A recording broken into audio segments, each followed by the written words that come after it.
hello, greetings, and welcome. My name is Jamie Ann Jacobin. I'm the Executive Director of the James Renwick Alliance for Craft.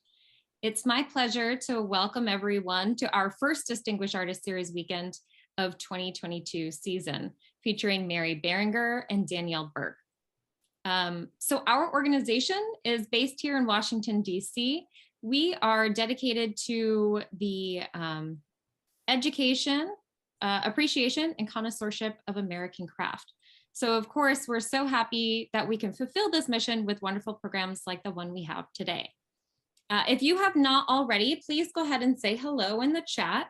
As we kind of go through today, Emily Schimmel, our office manager, is going to be putting in different links and anecdotal information about the presentations in that chat box. Additionally, you can use the question and answer box located at the bottom of the screen if you have any questions for our artists, which we hope you do. And with that, I would like to welcome our president, Jg Harrington, who's going to be kind of starting off our season by giving a welcome. So JG. Thank you, Jamie Ann. I'm also delighted to welcome you to our first program of the year, but it's also the first program celebrating the 40th anniversary of JRACraft. You'll hear a little bit more from Rebecca Ravenal about that particular reason why these programs are celebrating this anniversary. But it is an important anniversary for us. We've spent 40 years celebrating American craft and helping to push it forward. And we're going to be celebrating that anniversary all year, not just through the Distinguished Artist Series, but at this year's Craft Weekend from May 13th to 15th, and at some events that we're not ready to tell you about yet, but you'll hear later. Again, we're really excited about the 40th anniversary, and I'm personally excited about the DAS programs, which I think are going to be really wonderful and combining the old and the new. And with that, I will hand off to Rebecca Ravenal, who is the chair of the Distinguished Artist Series. Great, thanks, JG. So welcome again, everyone, and thank you to our co-host for these lectures, the American University Museum at the Katzen Art Center. We have a very special format for this season. So in honor of JRACraft's 40th anniversary and the Center for Craft in Asheville, their 25th anniversary, we've partnered to present programming that we hope will celebrate our past, present, and future in craft. We brought back 4 of our favorite Distinguished Artist Series artists from past seasons, and we are calling them our encore artists, and we asked them to pick a partner from among the Center for Craft's recent Wingate Lamar Fellows who are in the early part of their careers. So those are our emerging artists, and each pair of encore and emerging artists will present a Saturday virtual studio visit demo and a Sunday online artist talk in 4 separate weekends from January through June. So our intention in doing this was to spark some interesting conversation between these artists about materiality and process and access, community, a range of topics that pertain to the craft field. So our first wonderful pairing is ceramic artist Mary Barringer and textile artist Danielle Burke. We could hardly have found a better team to wax philosophical and give some deep thought to our overall theme. First presenter is going to be Danielle. She got her BFA in Fiber and Humanistic Studies from Maryland Institute College of Art in 2015, when she also received the Center for Craft's Wingate Lamar Fellowship to study traditional Southern Appalachian weaving. She's about to complete her master's degree in folklore at UNC Chapel Hill. Her current work explores influences on textile of tradition, text, and landscape. She received a second award from Center for Craft in 2022. Her fine woven work has already been included in numerous group and solo shows and collections nationally and internationally. We're so happy to feature Danny here today as part of our Distinguished Artist Series. Jamie, and you want to get Danny here? Great. Great. Let me start sharing my screen. All right. So we should be good to go now. Let me know if not. All right. As an artist and folklorist, I am interested in material culture. in the ways that objects and artifacts are in dialogue with culture, society, and daily life. My studio work uses archival and ethnographic research, and lately this has really looked into the difference between an expert and a novice, and how the space between them is filled with different ways of learning and is sustained by a network of other makers. I'm also interested by Ani Auber's idea to trace the event of a thread. So in this way, in the studio and archives, in ethnographic research and communities, I'm really interested in the idea that material culture is a verb, that the process of making, of learning, as points of connection between people, they all indicate to me that finished objects are not static, but instead very active and moving parts of our lives. So before I kick off this slideshow of some art, I just want to share a short story by folklorist Henry Glossy. It comes from his research in Ireland and Turkey, where he was studying interior domestic spaces and noticing how they were decorated and used. Largely the work of women, he laments that these spaces that they create were not recorded in the history of architecture, like walls and foundations. Glossy's research taught him that home interiors are meant to comfort the body and to encourage engagement. One way to see this is through the role of tea. When tea is made, it does what the room does, restores and pleases the guest. And when tea is served and everyone sits together in conversation, the talk does what the tea does. It makes friendships possible. So with that, thank you to all of you for being here, to the James Renwick Alliance and the Center for Craft, for enabling all of us to gather here today.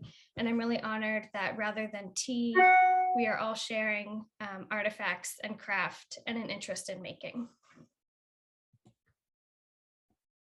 Okay, so I will kick it off by talking about my Stars Over Appalachia series, which is from 2015. It was part of my undergraduate work at the Maryland Institute College of Art. And it's a series of 5 works.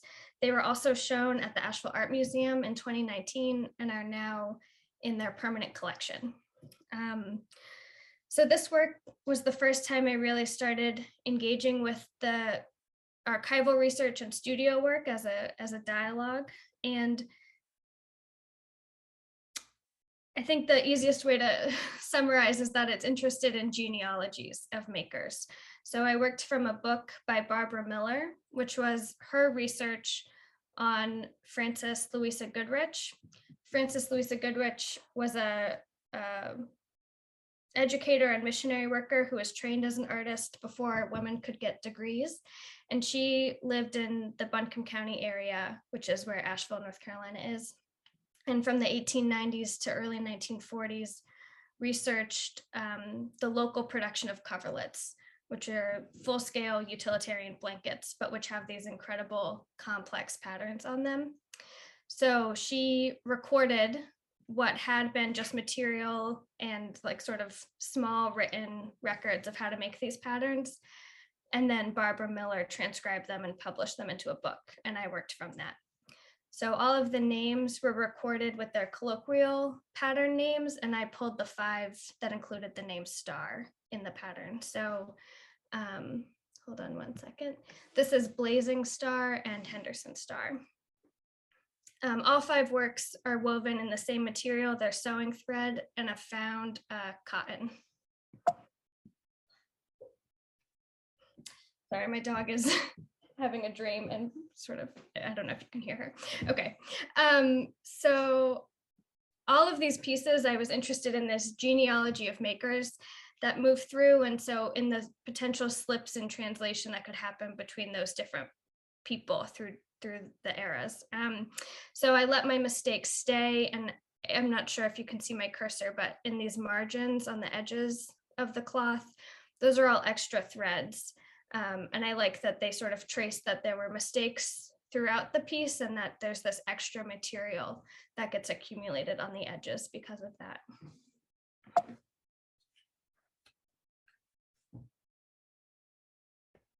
Okay, and then this is the final work in the series. This one is the largest. It's called North Carolina Star, and there's a detail image on the right, which is of that center motif. So when I was able to meet with Barbara Miller, she taught me that the word star, though it was a reference to the landscape, which was my initial interest, right? The connection between material culture and landscapes. She taught me that the word star was actually also a technical term for how the piece should be woven.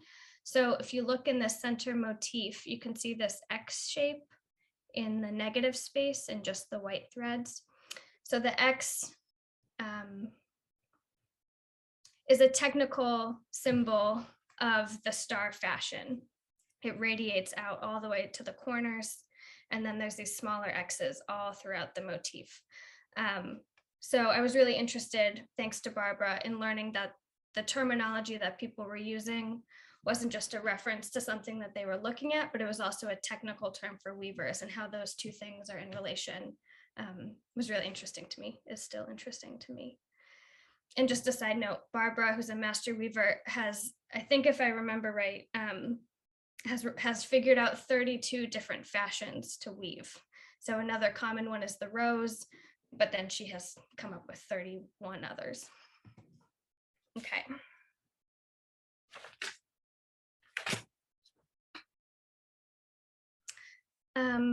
This next series was done largely in thanks to the Wingate Fellowship, the Wingate Lamar Fellowship, which is what I was awarded through the Center for Craft in 2015 after graduating from MICA, and is actually how I was able to meet with Barbara Miller in the first place. So I was able to purchase studio equipment like my loom, yarn, bobbin winder, and so on.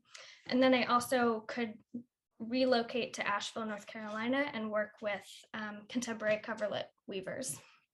That included Barbara and also a woman, Cassie Dixon, who from her, I was able to watch the process of growing flax all the way through to linen yarn and linen cloth. And because of all those transitions, I got interested in what was the fundamental structure of linen. And so I took a part of the DNA sequence and transcribed it into loom language and then wove it in the star fashion. So I was able to do that largely thanks to a short residency at the weaving mill for a month, where I really could double down and think about translating the binary of ACTG into the harness structure on a loom. Yeah, so this is part one of that gene, and then I'll go to the next slide, which is taking a minute to load on my computer.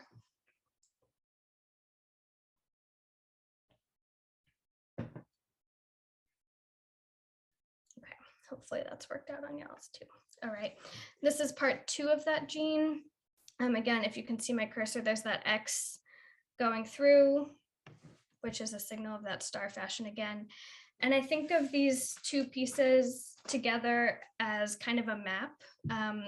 They show the structure of resiliency, and they make this kind of nebulous idea tangible, and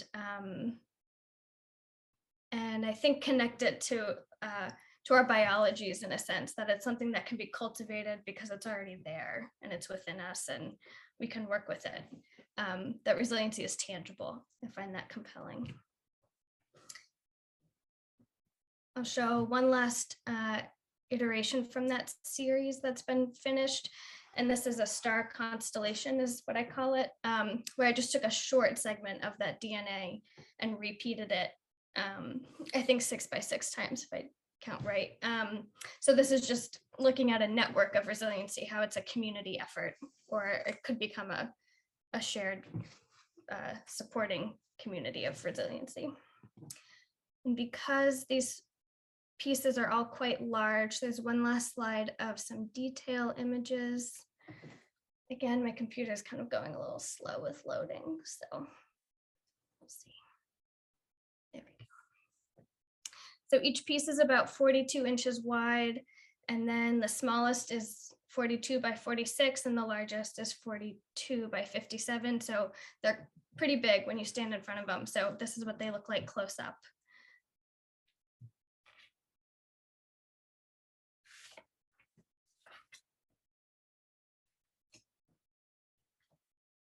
Okay, so that's all some previous work, and now I'll share some ongoing projects that I have. A few projects going on at the same time. Okay, so this is what's on my loom right now. It is in progress. When it's done, it will be 1 inch wide and 27 yards long. And it's another experiment in transcribing genetic code into weaving language. So this is a mouthful, get ready, but this is a transcription of the Moderna COVID-19 vaccine mRNA S strand. And the S strand is particular because it reflects the final protein product for the M spike protein, which is the critical mutation that confers COVID-19's increased rate of infection. So thanks to my partner for helping me understand all of that. But this is, I mean, I'm thinking about this, the DNA code and how it changes and how those changes have a huge effect, right, with COVID. This structure that I'm weaving in this piece is called summer and winter. All the past weavings are an overshot, and this is summer and winter. And I did that on purpose because one, it's reversible. Both sides give the same information. And also because of that name of summer and winter, just the way that time has been progressing in such a different way with COVID, how people are experiencing a shift in time through the pandemic, I find really interesting. And because the structure takes a lot of footwork at the loom. So even though not only am I sitting in place at the loom, but sort of staying in place with the pandemic, my feet could move of long distance in a way at the loom. And I found that really satisfying. Let's see, some other things I'm thinking about in this work is the relationship between accuracy and mistakes. A mutation in genetic code can mean nothing, or it can also be really impactful. And so how that could impact society on small and large scales, I find interesting.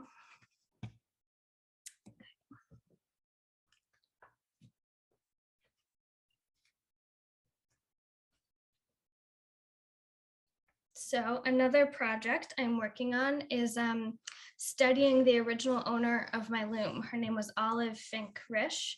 And when I got my loom used, thanks to Wingate funds in 2015, it came with all sorts of stuff that I wasn't expecting, like a loom bench, a spinning wheel, I don't know how to spin, and some other things, including boxes, mostly boxes of yarn, but also one box that was full of papers and small woven swatches.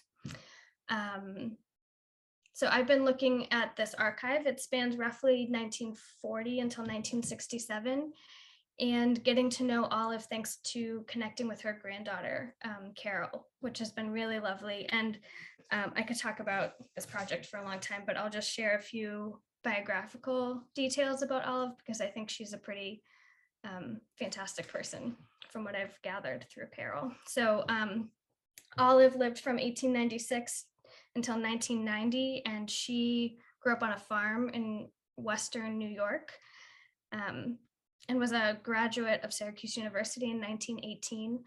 There's so much to think about with her because she was only a teacher for a few years after graduating, and then became married and was a mother and an active member of many social groups, social clubs in the city, including a weaver. She was part of the New York Guild of Hand Weavers, and an avid lace maker by the time she was in her 60s, I believe. And a player of bridge. That was a big part of her life too. The group's membership required you had to take your coffee black. So anyway, thank you to Carol for sharing so much information with me. My folklore thesis work, it's moving on to the next slide, is about a small part of this archive. It's when she was part of the Cross Country Weavers. This was a group, well, I'll slow down until this. Okay, there we go. It was a club that had 30 members and they lived all across the country. And sort of like a recipe exchange group, they shared weaving swatches with each other throughout the year.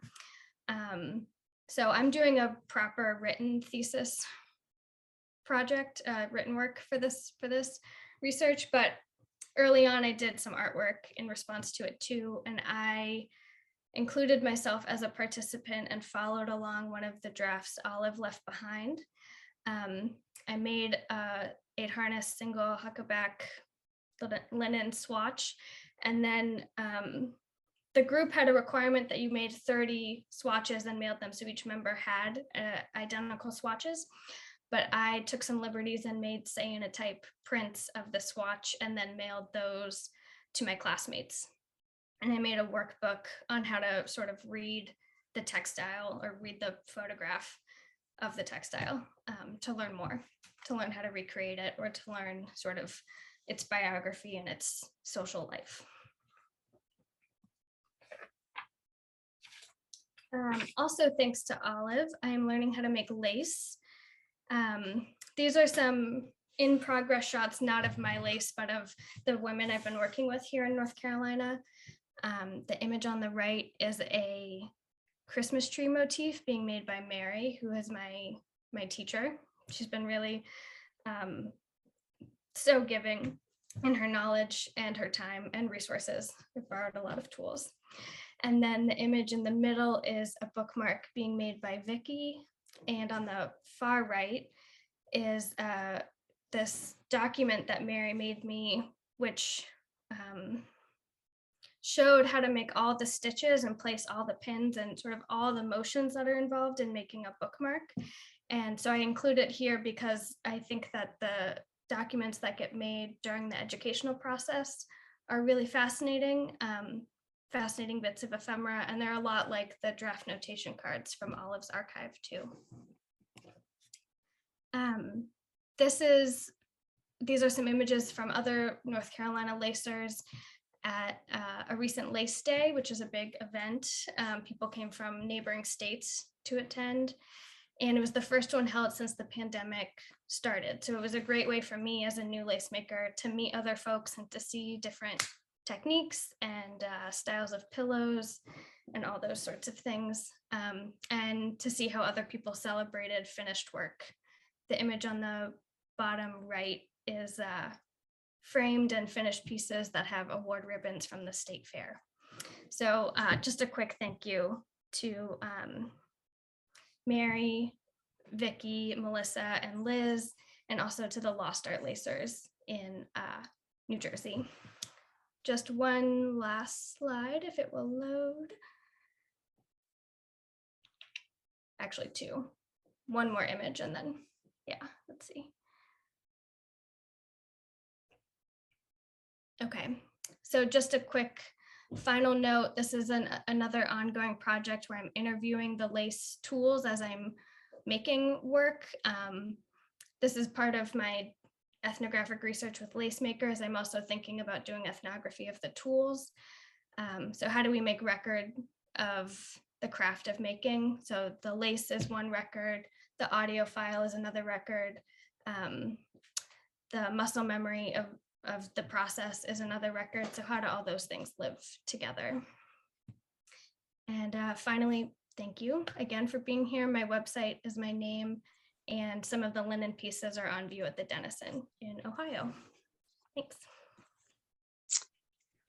Wow, well, thank you so much, Danny. That was really interesting. And I'm just thinking that you are really happily a perfect person to sort of embody what we're trying to do with this programming this year, because you're reaching back into the past and sort of honoring those traditions, but reinvigorating them and making them totally present, like the DNA Moderna weaving. And then obviously you're going to be carrying this unique personal vision into the future. So I'm very excited. Thank you. So now we're going to bring on Mary Barringer, and in almost 50 years of being a studio artist, Mary has gone from functional pottery to sculpture and back, and really merging these two aspects of ceramics very skillfully.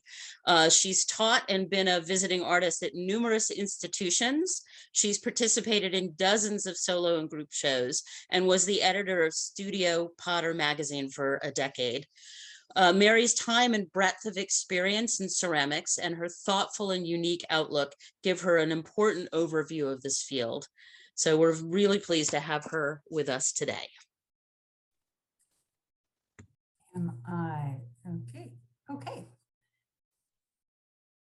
Thank you. Thanks, Rebecca, and thanks to both the Renwick to the Alliance and to everybody who took time out of their Sunday afternoon to come and share this with us. It's wonderful to know that you're all there. I wish I could see you, but that's the world we live in right now. And it's great to have people from so far away participating. I wanted to start with this slide as Rebecca so helpfully pointed out. It's been almost 50 years. I graduated from college in 1972. And I wanted to start with this piece by Josiah Wedgwood, because for potters in my generation, I think this kind of work is a kind of negative influence, you might say. This is the kind of stuff that we became potters to get away from, and to repudiate, to argue with, to try to do better than. And so in a funny way, just as much as the work, both contemporary and historical, that we were looking at, that we were inspired by and aspired to, the sort of china cabinet aesthetic of the late 19th and early 20th century also had an influence on us. We can go to the next slide. So this is my first studio. I left college, as I said, in '72, moved to Hartford, Connecticut, which was, I just wanted to be in a small city so that I could get started on my project of, I would say, changing the world through handmade pots, which sounds very much of a time, but I feel grateful to have started out in a time that was very hopeful and altruistic about the role of handmade pottery in the cultural landscape. As you can see, it was a storefront. We taught classes there, and I set about really, this was in some ways the beginning of my education in being a potter. Although I had been in school for 4 years, I consider that my studio practice was a really essential part of my education, because like many students, I didn't really have that much idea what doing this all day and putting it out into the world would entail. So the kind of work that I started by making, I made pots on the wheel. I wanted to make functional pots. I had not really thought very clearly because this was so early in the development of a sort of discourse around pottery and around function and around craft. There weren't that many things to read. The conversation was really just beginning. And so as a student, besides my teacher, who was extremely important to me, Stanley Rosen, my other teachers were the few books that existed. And there was a real hierarchy of the best pots, which were pots from Asia for the most part. And without really thinking about what Asian pots had to do with me as a 20th century middle-class American girl, I just jumped in. And I thought that making good pots would sort of be the answer. If I just made good pots, the rest would follow from that. It shows you how young I was. Nevertheless, I loved making pots that were inspired by Chinese work, and they are still some of my favorite pots, even today. After, about 7 years of working on the wheel and making functional pots, I found myself kind of feeling, instead of embracing the limitations of the wheel and of function, I felt constrained by them. And it was at this point that I began hand building, which did a couple of things. It radically altered the pace at which my ideas came to fruition. It altered my relationship to making and to process. And it also connected me with a much wider swath of the history of ceramics, because so many places prehistorically and even historically and up to the present are traditions in which the wheel doesn't really figure. And so it really expanded my sense of the ceramic landscape from which I could draw inspiration. So this piece is probably 2 feet tall. And it's an old one now, but I was interested, part of what looking at those traditions connected me to was different ideas of what the ritual use of ceramics could be, and also different ideas about what the relationship between the object and the table, the space that a pot lives in would be, because so many prehistoric pots were made for places where people were not using tables. And so that whole gravity thing that's so common when you live in a place with tables, you don't even think about something needing to sit flat and be stable and sit on a flat surface. But upending that and interrogating it a little bit was very exciting to me at that point.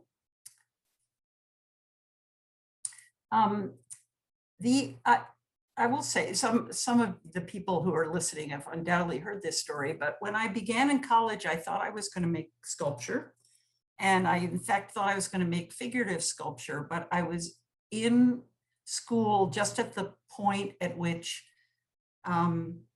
it was possible for a sculpture teacher to say to me that everything worthwhile that could be done with the figure had already been done. And that was, in a way, the thing that sent me into ceramics, honestly. There was the pull of the material and of the possibilities of what ceramics offered, but I also felt that there wasn't room for my ideas in sculpture. Of course, we've all lived to see that statement look completely ludicrous, but it was too late for me. I'd already decamped for the ceramics studio. And what I found was that ceramics actually does have a very figurative language, but it's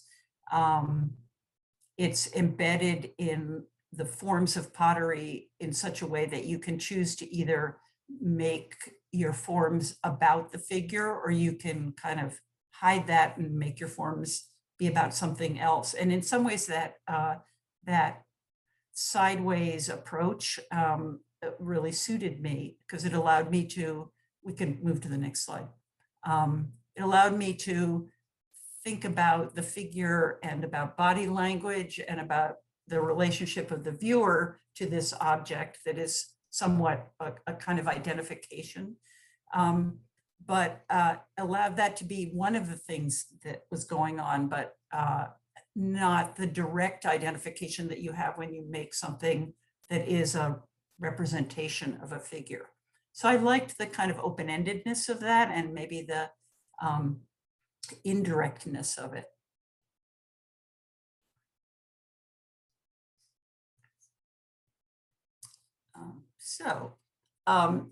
The people who were on yesterday, I talked a little bit about lidded jars, which when I had been making functional pots, one of my big tasks that I needed to learn about was how to make a lid that fits the base, which is a technical problem, how to make a lid that looks like it goes with the base, which is a design problem.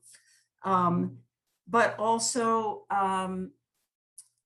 different, the sort of undercurrent of all of that, which I then explored more in these more sculptural pieces, had to do with maybe the relationship of parts to wholes, and also with the kind of very compelling signal that lidded pieces send out to the viewer that is so strong that it's almost a kind of primal message, which is that people want to pick up lids and see what's underneath. And you could go to the next slide, because that's what's underneath the lid of this. So I was fascinated when I had gone to craft fairs by how strong that urge is. And even people who might feel intimidated by the idea of touching something in your booth would nevertheless want to touch the lids of pots. And I felt like there was something really interesting and important going on with that, with the way that that form speaks to people. But I wanted to kind of explore what you would discover if you crashed through the prohibition against touching things in galleries, and did actually interact with the piece. So I wanted there to be a surprise in there, and something that could not just be seen by looking at the piece, that you had to interact with it in a way to get the whole thing. And I think that as sculptural as the pieces were becoming, I think that is a definite, ties in definitely with being a potter and with understanding the role of interaction and the relationships that people and their bodies and their spaces have with pots that are that go beyond the visual. So very often in these pieces, the parts move. They, unlike a vase that sits in one place and has a clear orientation, these pieces could sit a number of ways and could be arranged differently. But they are not pots, as you can see. And I got to a point where, despite my appreciation for how many different forms and interpretations pottery can have, I realized that there were some things that some ideas I had that didn't want to be pots. That did not want to have that the sense of the hollow interior or the reference to a vessel. And so these pieces, although they're strictly speaking hollow, their interior volume is not really apparent, and isn't really part of what they are. They're clearly, they're definitely sculptures, but the scale of them, which is kind of still in the realm of the close at hand, I would say. The longest dimension of this is about 20 inches, so they can still be picked up and moved around. And in that sense, they still live in the realm, the social realm that pots live in.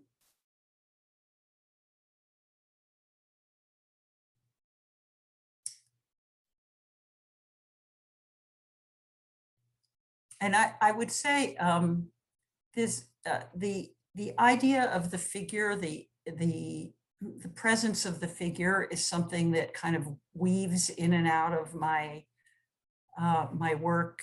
Sometime it has for the whole time that I've been working, and I think it's satisfying and sort of amusing to me that after being banished from the sculpture studio, that I have not banished the figure.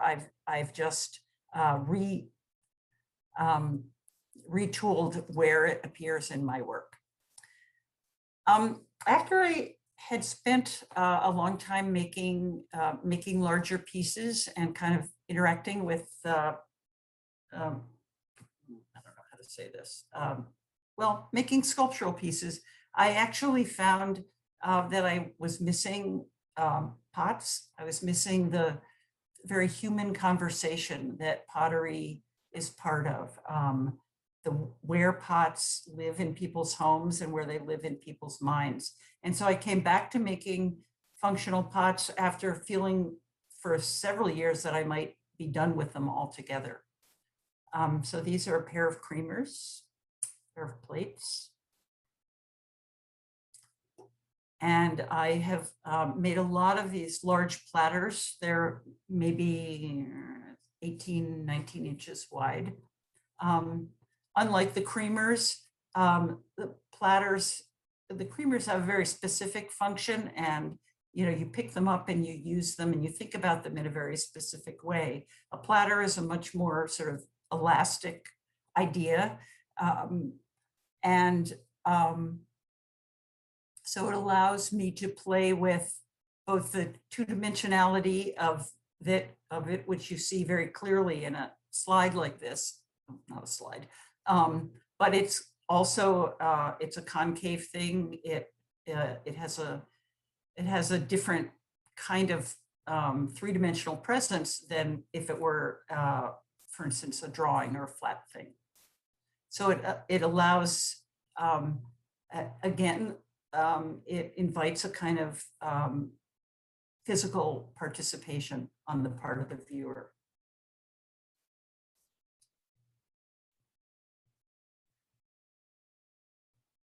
While still allowing me to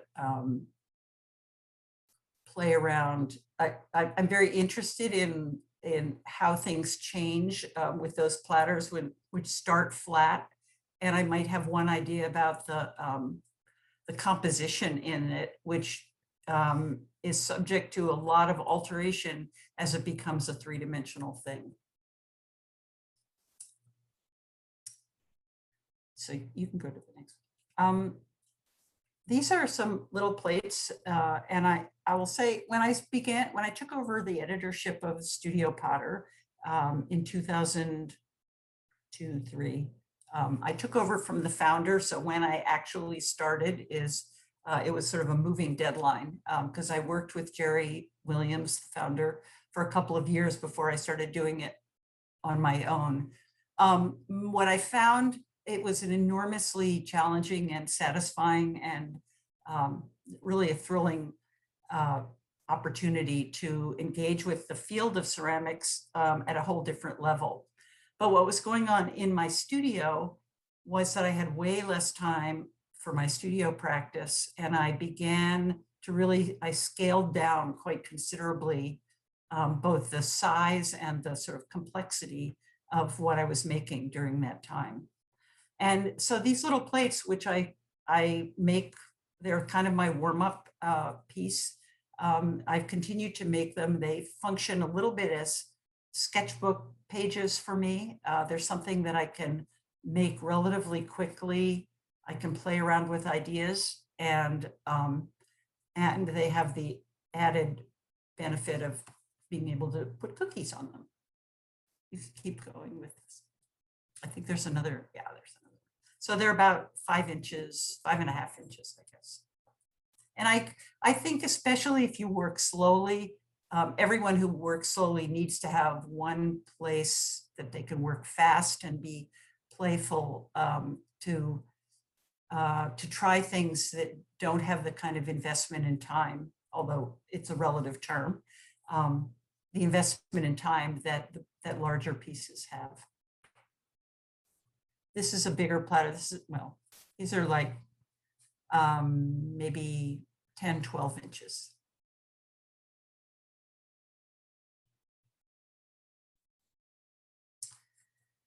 And I have recently, I think the next slide takes us to, yeah. I've recently started to do some sculpture again. And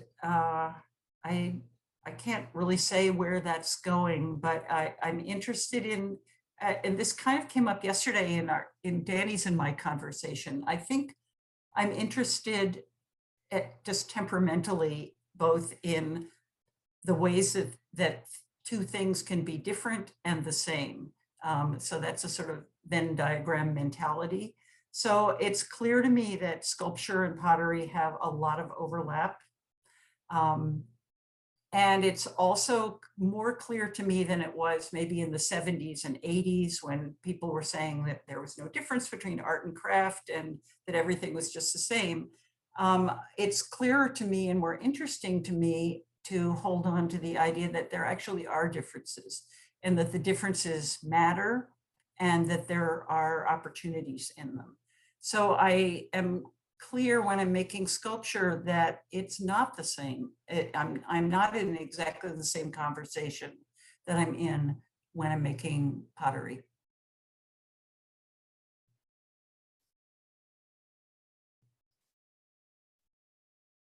So these are some fairly recent pieces. And I think, I can't see the number on this. I feel as though I can't really do a slide talk without acknowledging that things are so different in the last 2 years.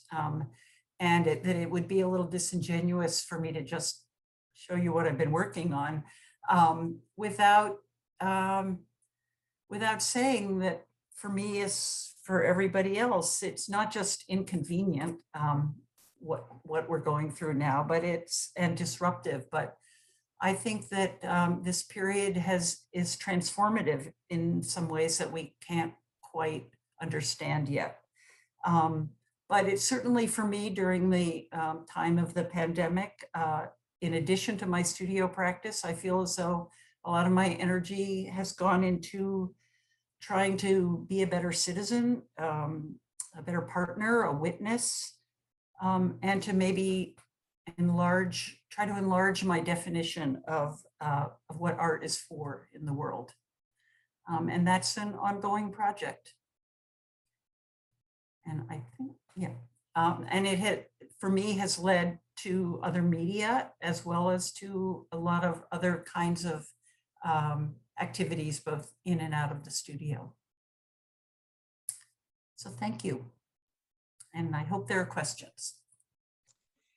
Yeah, thank you so much. That was actually a really kind of beautiful way of talking about how our present is transformative and is going to imply a future as yet unknown, but hopefully very positive for all of us.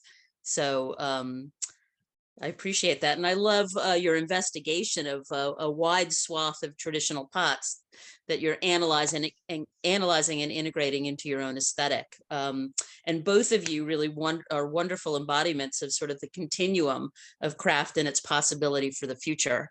So I want to thank you both for the really interesting presentations. And I'm going to ask Jamie Ann and Emily if there are questions from the chat. And if not, I think we both have some questions for you. You do. I have a question personally, but I do not have any in the chat currently. If you do have questions, you can put them in the chat. You can put them in Q&A. So please go ahead and do that. But Rebecca, if you'd like to get started, that would be fine. Yeah, I think Danny probably addressed this a little more, but both of you are storytellers through your work, and text is very important. And I think Danny kind of showed her work that she takes the history of generations and weavers and literally translates that into pattern threads. Mary, I know you have bodies of work where you actually scratch in poetry and text, and you didn't really include any of those slides, but I'm just curious about if there's any more comment from either of you about text and your work.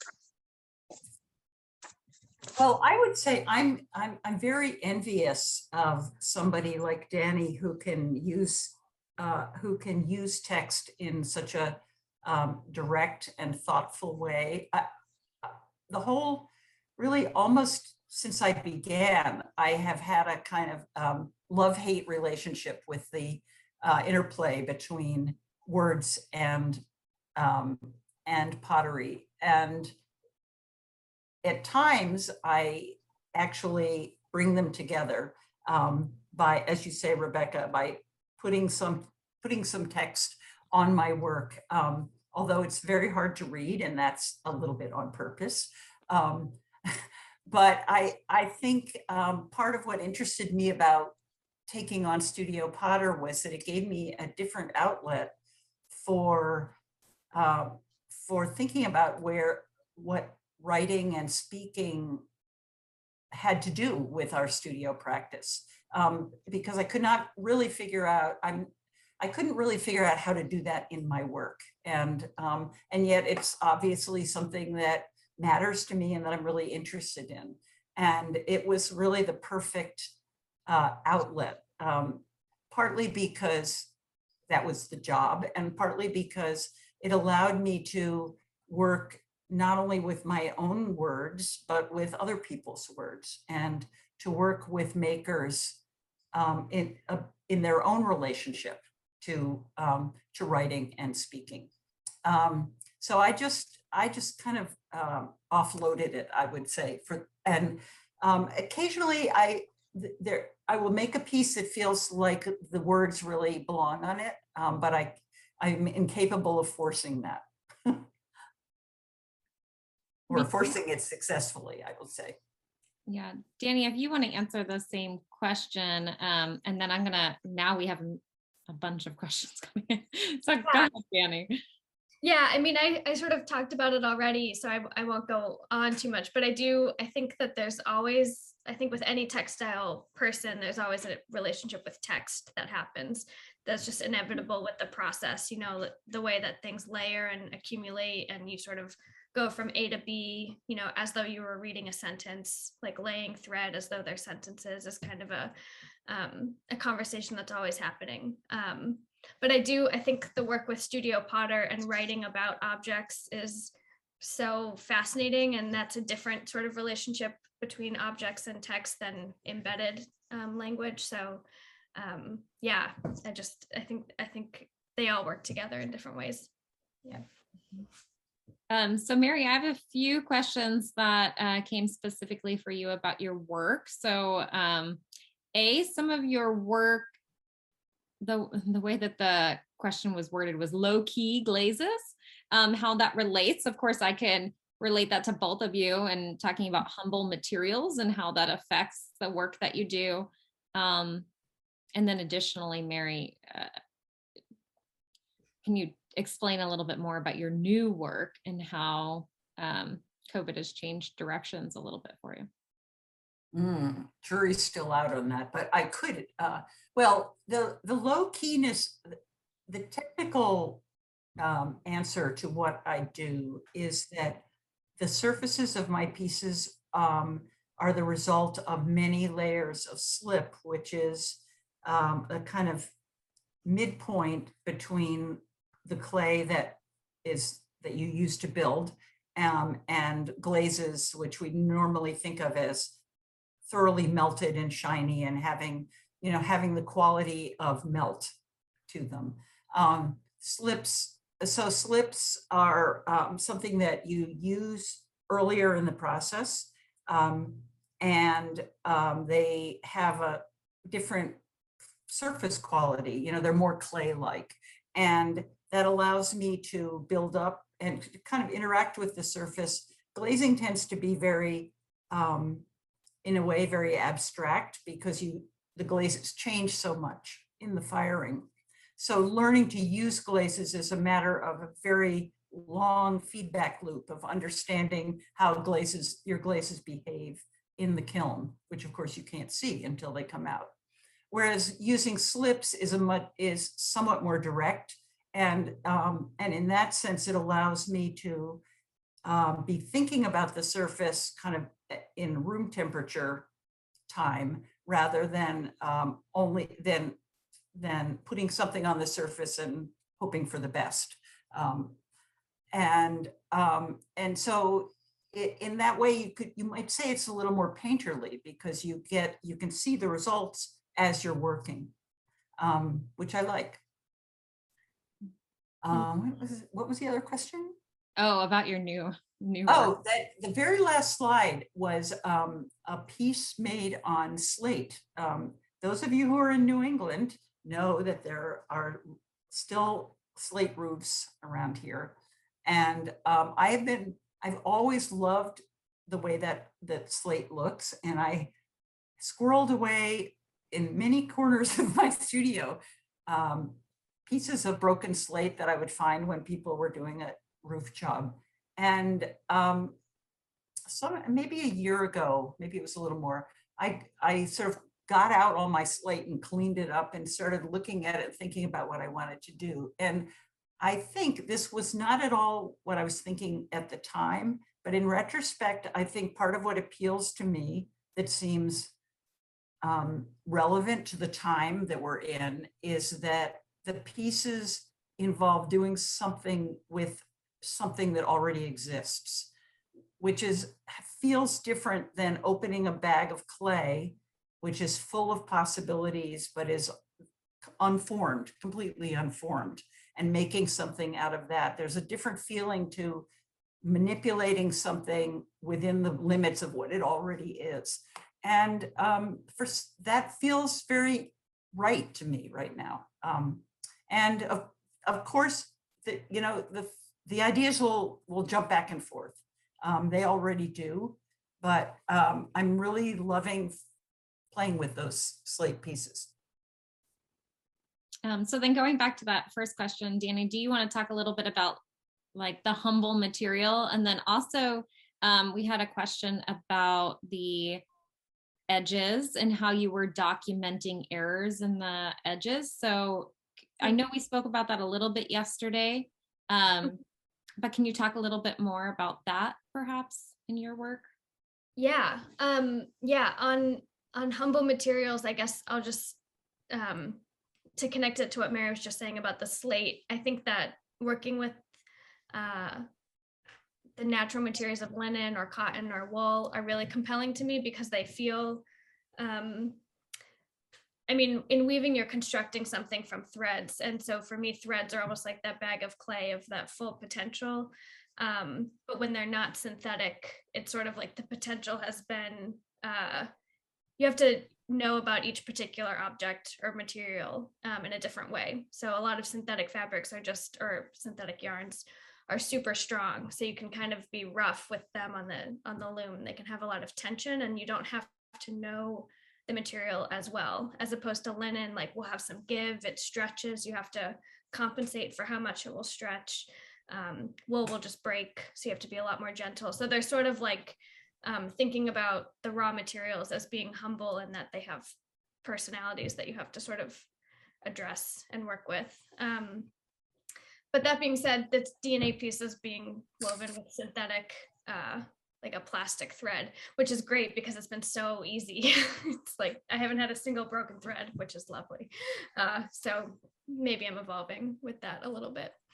And then to the conversation on selvages or edges. I don't know if I said this yesterday, but I think about it sometimes. This is a quote from a movie, and I'm sorry, the artist is totally escaping me who said this, but she said something about how the line that wavers, that's where the beauty is. And she was talking about hand-painted folk signs, like someone painting the sign for their restaurant or something. But I think about that with selvages too, that these small wavering edges is really where the hand can be seen in a really visceral and direct way. So in those pieces with the stars over Appalachia, that's just sort of like extended or made even more apparent because I made them like margins, which again goes back to, I guess, the conversation on language. It's almost like marginalia on the edges of, reading a text and the notes that you put in there. So it all circles back. But Mary, I don't know did you want to talk about edges too? Because we talked about it together yesterday. Yeah, well, I don't, do we have time to talk? It's such an interesting topic because the way that you talked about the selvage, it seemed, in a way, it was like edges as margins. Like it's the part of the weaving that in one way reveals how skilled the weaver is. But it's also, unless you were, testing the weaver, you wouldn't probably look at that first. And so that place on an object, on a craft object, is so fascinating, and every medium has them. The part of the piece that's maybe a little hidden, or a little in the background, but is also revealing, and revealing about the maker, and maybe also revealing of a different kind of relationship between the maker and the user. If you pay attention to that part, you'll get something different than if you're looking at the thing as a whole. And so there are places like that with pots as well. Certainly the base, and with a lidded piece under the lid, and I think many more potters are paying attention to that now, and having a sort of side conversation in a way that's either witty or, a little bit provocative, about what goes on, on the back. It would be like if a painter painted a whole different thing on the back of their canvas for certain people to discover. Mm-hmm. Rebecca, did you have other questions? There's more in the chat, and I also have more. Yeah, well, I want to be mindful of the fact that, we are sort of reaching our stated end. So, obviously, we're going to, if people need to drop off, but if Mary and Danny are willing to hang around for a few more minutes, sure, Jamie, and if you want to pick one or two more questions from the chat, let's do that. Yeah, okay. Well, one of the questions is about artists today knowing about other artists in their field and the artists that come before them. So I think that's a really interesting topic to hear from both of you. I mean, Danny, are you seeing other students, when you were an undergrad and you were studying the actual craft form, that are really getting a full view of contemporary craft history and the makers before them? And then Mary, how have you seen that? Because I think, from your perspective, you might be seeing craft artists kind of doing what someone else has already done. I don't know. Mm-hmm. So what do you guys think about that? I think it's a huge question, and I don't want to shoot myself in the foot. And I think that there's a lot of different ways to answer it and a lot of different perspectives on this question. I can say that my time at MICA in the fiber department, my professors were all, they were really accommodating to all of our interests. So I was really interested in craft and like these larger histories that go back, right? And so I was fully supported in doing that. I don't know if I mentioned the Foxfire books, but those were a huge, inspiration to me, right? Which like Mary can talk to like in another way probably, because I'm sure they have pottery, how-to pottery in the Foxfire books. So, but I also definitely recognize that like my art history classes were very much, classic painting, sculpture, pretty traditional. But I think especially when I moved to the Asheville area, there's a huge sense of history for many of the craftspeople there. And I think that's largely because of the craft schools that are there. So that those sorts of not higher ed, but other craft centers or educational centers do a lot to encourage a genealogical look at history and making. And I also think I worked for a year and a half at the MA in Critical Craft Studies through Warren Wilson College, and I already shouted them out yesterday, but I do think that they're doing a lot to get those larger histories of craft and of making into different, environments. But yeah, I don't know. I think there could always be more. I mean, I'm a history like nerd. I love it. So I could always go for more. But I don't know if if that's particularly meaningful to everyone in their art education. I think there's a lot to learn it as an undergrad in an art degree. So, I don't know. Mary. Wow. Yeah, as you said, there are so many different ways to talk about this.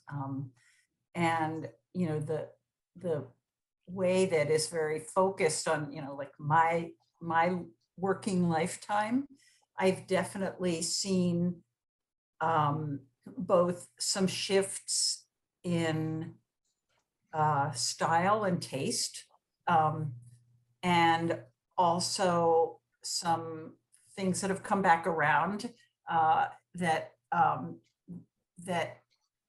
with or without sort of attribution of the fact that, maybe this was something that somebody also was doing in the 70s or 80s. I don't have an opinion about that. I just think it's interesting. And I also think that it's interesting, and there isn't like an answer to whether all the history should be together, whether craft history should be incorporated into art history, because as I said yesterday, when I went to college, Clement Greenberg used to come and do critiques at Bennington, and it goes without saying that he would never have looked at a piece made out of clay. That was just so not in the canon and in the conversation, that there wasn't even any point in arguing about it, which, there's a good side and a bad side to that. The bad side is, we want respect from the art world. The good side is that I've come to think that there's some advantages to marginality in that sense, that there's a kind of freedom that you have being on the edges of what is considered to be the sort of main onward rushing engine of art history, that for a certain kind of person allows you to do things that that might be more interesting to you or suit you better. So that, there's not an answer. But I do think, I've taught the history of ceramics, which of course is only the history of one medium. And so it's slightly different from craft history. And what it's the history of ceramics is the history of everything. And, and I think you could probably also say that about the history of textiles. And so the way that allows you into other time periods and other lives and other ways of thinking is fantastic. But it requires that you focus on one thing. So where you put your focus is really, everybody does that differently. Well, I like ending there, right? The history of ceramics, the history of textile, it's the history of everything. It's why we all care and support craft, right? And it's our nook of humanity in a way. Well, I want to thank both of you so much for being here and for sharing your weekend with us, and everyone that joined us today. I think it's been so wonderful to hear your comments. I'm so sorry we didn't get to all of the questions. If there were questions that you were burning to know the answer to, go ahead and send an email to us and we can get them over to the artists. Rebecca, did you want to say anything? I'm going to put a final slide up just of our upcoming events that we have, but if you have anything else. Yeah, well, again, I want to thank both Mary and Danny for being our first paired presenters, because it was, quite a feat to figure out how to do this. But now that we've done it, I feel like I need to check back in with both of you, like for a monthly Zoom, because your take on things and the way you articulate things is so fascinating. So I really appreciate that. Okay. Excellent. So our I don't know if the slide's gonna come up, but we do have 3 more of these emerging and encore artist paired presentations coming up. As you can see, our next one is March 26, 27 with Michael Puryear and Nathaniel Atkinson. So we hope that everybody will go to jra.org and check out those details and sign up for the Saturday and Sunday events. And again, thank you to everybody for participating, and we hope to see you back here again.